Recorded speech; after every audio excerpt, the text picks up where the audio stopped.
All your government's decisions are, of course, now made in the context of another war, the war in the Middle East. You stood next to Joe Biden last week, and overnight President Biden has indicated that he believes Israel should now consider a ceasefire for humanitarian reasons.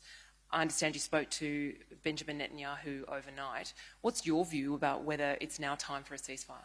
Well, we said a week ago that there was a need for a pause for humanitarian concerns.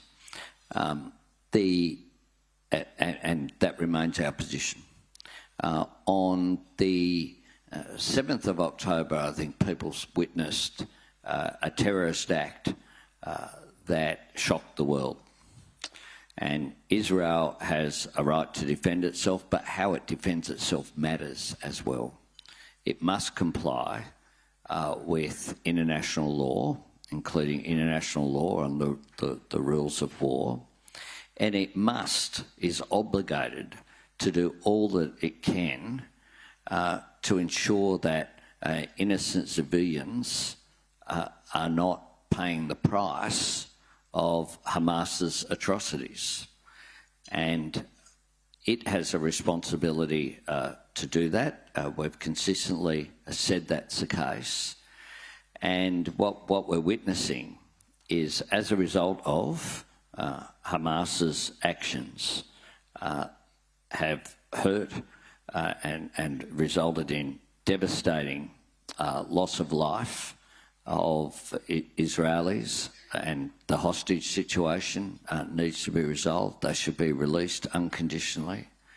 But we've also seen an enormous loss of Palestinian life. And my view is that every life matters. Every innocent life matters, whether it's Israeli or Palestinian. That's something that President Biden and I both spoke about when I was at the White House. And it's something that I believe is absolutely critical. It is critical as well that this war does not expand into other theatres. The consequences of that for Israel's security are dire. And Israel needs to recognise that in the way that it conducts itself, because the images that have been seen of the refugee camp, quite rightly, will cause enormous concern around the world. Do you believe Israel has already overstepped the mark?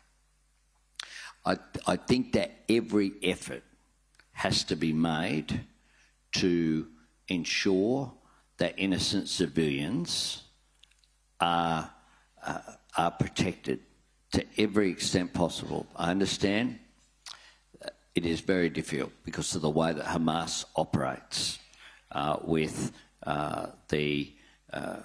the use of civilian infrastructure being mixed with what is effectively military infrastructure.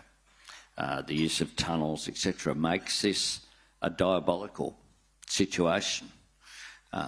But every single effort has to be made. This is, I think, that the civilian toll is quite rightly causing enormous concern around the world. And from the Australian government's position, every Palestinian life matters, like every Israeli life matters. We need to go to the next step. President Biden said this standing next to me last week.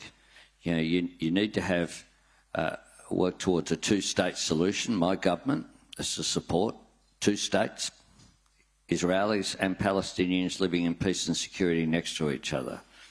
It's hard to envisage how Hamas could possibly play a role in that, given their ideological position. But there is no room for hatred of any form, whether it be anti-Semitism or Islamophobia. These issues are not simple. They require the opposition sometimes that's there for any nuance. People are quite rightly traumatised, I met with people yesterday afternoon who have lost family members in Gaza.